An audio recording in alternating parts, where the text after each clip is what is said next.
What is going on, everyone? It's your guy Cole Jackson back here on Road Graders, and today we are going to be diving into the other side of the guard competition and taking a look at how Andrew VORHEES has solidified the left guard position through his preseason snaps. We took a look at him last week. We're going to take a look at him again this week, and this is really what I was hoping to get from both guard positions. Getting guys that would step in and make a major impact by just, dominating the competition that they face, whether it be, some fringe starters or some guys that are going to be second teamers. You saw him in this game against the Cowboys, see some starters out there, and he was just as dominant as he was last week, and that's really where the confidence builds. I know people can say it's just preseason, doesn't matter till the lights are bright, and you're not wrong, but he's going through these tests the same way Daniel Falele, the same way Ben Cleveland's going through them, and he's passing them with flying colors. So let's dive into it. Before we do, hit that like button for me, hit subscribe if you're new here, and as always, our O-line videos are brought to you by One Bone, my go-to for all things t-shirts.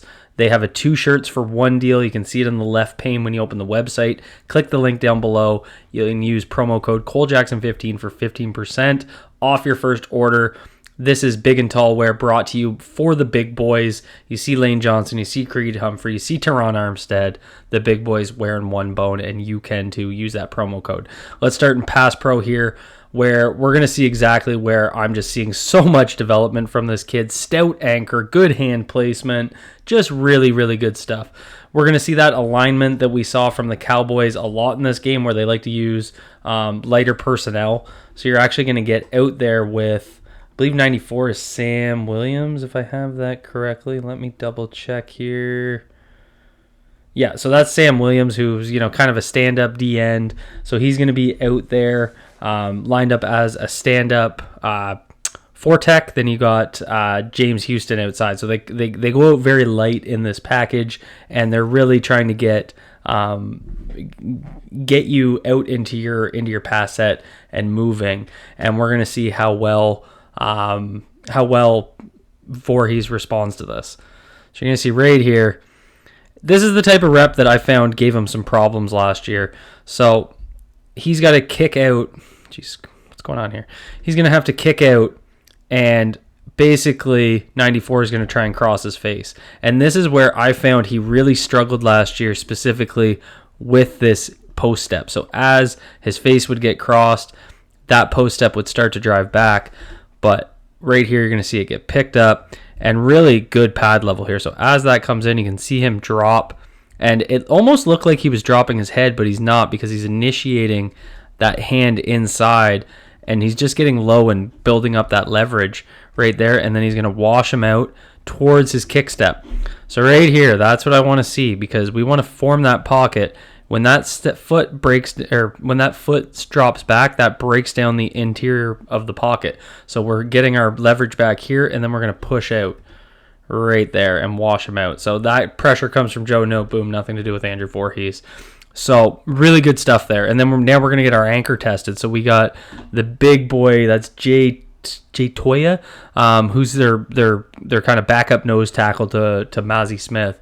And so you're going to have to see him step inside with that post step, get inside, and then drop anchor.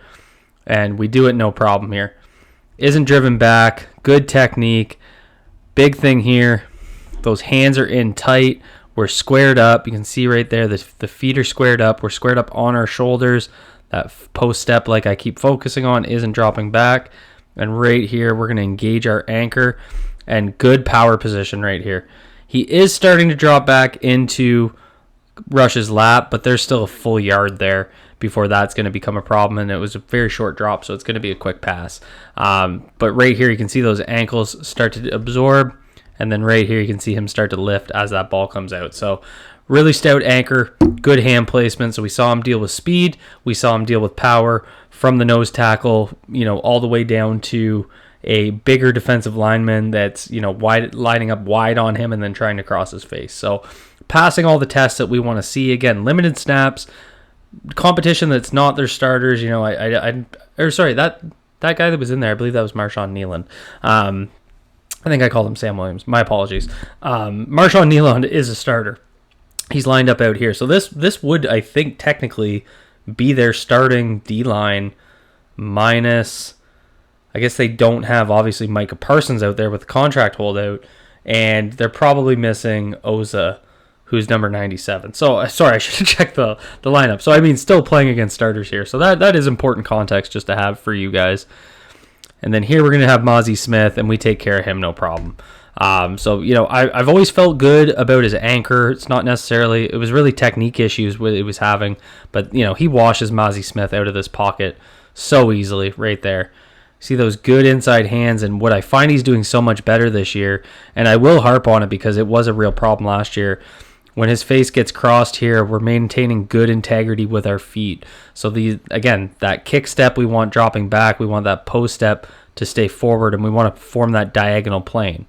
We don't necessarily want it to be flat. It can be flat. Like that, if you get attacked on your inside foot and your feet end up flat, that's fine. You just don't want it to start to drop backwards with your kick step ahead of it.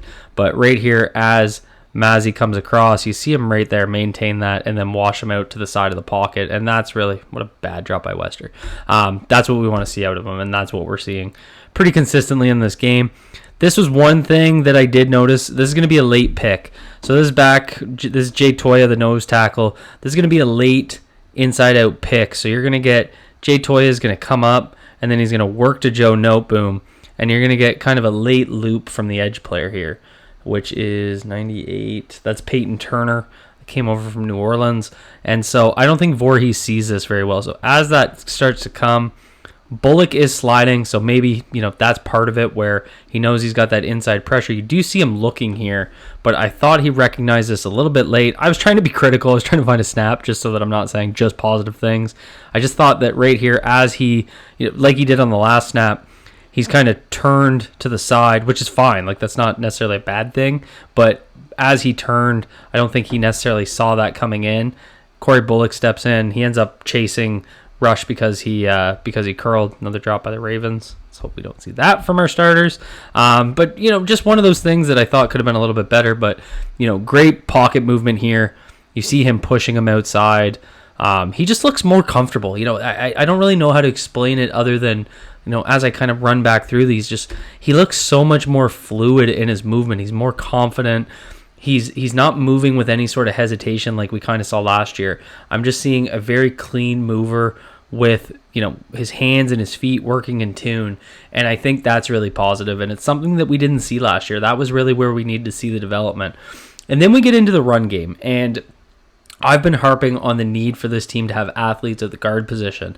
Voorhees didn't test like an athlete, but I find he's doing a really good job blocking as one. And so you'll see him on some of these outside zone concepts, and we know this is what the Ravens want to be able to run, and they want their guards to be able to unlock Tyler Linderbaum on combo blocks. And I think Voorhees is showing his ability to be able to do that.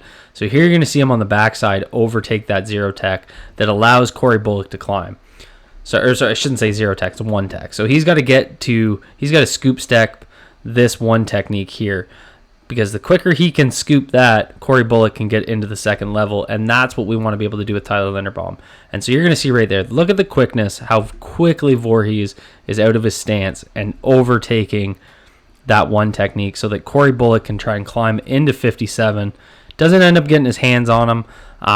You know, he kind of gets blocked by 51 coming inside, but the process is what we want to see here. We want to see Voorhees be able to scoop step that that inside shoulder from the outside. So we want to be able to scoop this gap and turn him back inwards, and that's exactly what Voorhees does here, right there. And that was honestly 93 is going on a left slant here, so he's running a Liz, and Voorhees is still going to scoop that inside shoulder to show his quickness.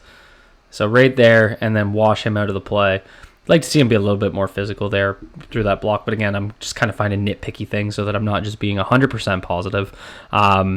Same idea here. So he's got Mozzie Smith lined up in the B gap as a 3 technique, and we want to be able to get off that combo block and get into the second level. And I think Mozzie does a really good job of eating the double and working laterally. But watch Voorhees. He's going to dip that outside shoulder and run through. Look at right there. And what that does is it kind of creates that gap, right? He kind of overruns the linebacker. That's something that I think he could have cleaned up a little bit. But right here, as he dips in, he's trying to push into the third level to be able to create that space. And I thought he did a pretty good job. So again, I'm just seeing a much more athletic player. Here we're going to see something he struggled with again last year was kind of his hand placement. And so right here we get into the contact point. We're going to punch and our hands get a little wide. But what he does is he refits. And right here you can see it. He refits into the inside of the pad to hold that wash block. So I thought he recovers really well there. But overall, the big thing for me going through these run blocks, and I'll kind of run them as I wrap this up, was just, again, this is a much, much more athletic player than we saw last year. And it isn't so much just his athletic speed. I think he's always had that. Even if you go back to his USC days, he was a good zone blocker there, even though he didn't test well. But that's because he processes well and he plays with good game speed. And so that's what I want to see from our guards, is the ability to do this, because what it does is it creates, especially for guys like Tyler Linderbaum and Ronnie Stanley that are plus athletes, when you have your left guard playing beside those guys, they need to be able to overtake combo blocks, and they need to be able to come off combo blocks and get into the second level to be able to spring those runs. That's really what the key is here. That's been my concern with the right guard picture. That's been my concern with the athletes we have competing there at right guard, and it's part of why I suggested Corey Bullock to be in that right guard battle. So seeing Andrew VORHEES be able to hold it down on the left side definitely gives me some confidence going into this year. I think we got a player here. I think they made a damn good trade getting back into the draft 2 years ago when he tore his ACL. The patience seems to have paid off. He looks healthy. He looks athletic, and I think he's going to pay off very well for the Baltimore Ravens. Drop a comment down below. Let me know if you agree. Hit that like button if you enjoyed this breakdown. Hit subscribe if you're new here, and as always, be good to yourselves, be good to each other. Peace out, everybody.